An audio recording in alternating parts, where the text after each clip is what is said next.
il y a deux choses. Il y a la prière et le jeûne. Voilà. Si j'étais Pierre, j'allais demander à Jésus, mais tu viens de chasser. Tu n'as pas prié, tu n'as pas jeûné. Pierre, chaque soir, chaque matin, quand tu ronfles, quand vous me cherchez, dans Marc 1,35, où est-ce que vous me trouvez? Tous les matins, je suis sur la montagne des Oliviers. La parole de Dieu dit, comme à l'accoutumée, c'était sa coutume, c'était sa vie de prier tous les jours. Il a commencé par le jeûne et il priait tous les jours. Tous les jours. Donc ça dit qu'il y a des démons, tu ne dois pas dire, je vais d'abord prier. Non, il y a des démons quand tu pries tous les jours à un certain niveau. Alléluia. Parce que quand tu pries tous les jours, tu emmagasines une force spirituelle qui intervient tous les jours. Amen. Donc cette sorte de démon ne sort que par la prière et le jeûne. Maintenant on va voir Daniel, chapitre 9. J'aime beaucoup parler de Daniel quand il s'agit de jeûne, parce que Daniel, le premier verset au verset 4.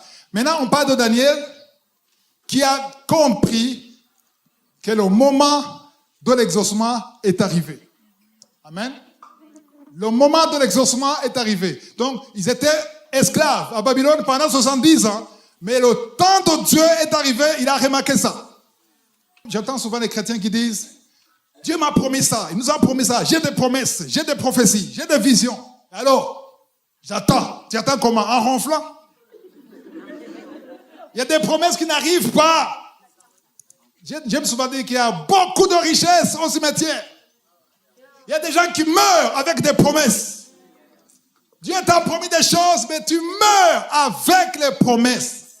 Parce que tu n'as pas su attraper les promesses. Maintenant, Daniel a compris, et nous allons apprendre de Daniel. Le premier verset. La première année de Darius, fils d'Assuérus, de la race de Mèdes, lequel était devenu roi du royaume des Chaldéens. Verset 2.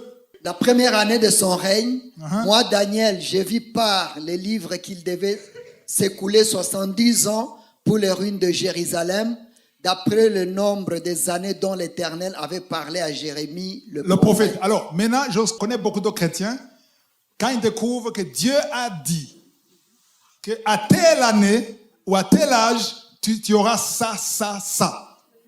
Qu'est-ce qu'ils vont faire? Ils vont danser toute la nuit. Ils vont informer tout le monde. Ils vont témoigner. Moi que vous voyez ici, le moment est arrivé. Mais c'est parce que Daniel a fait.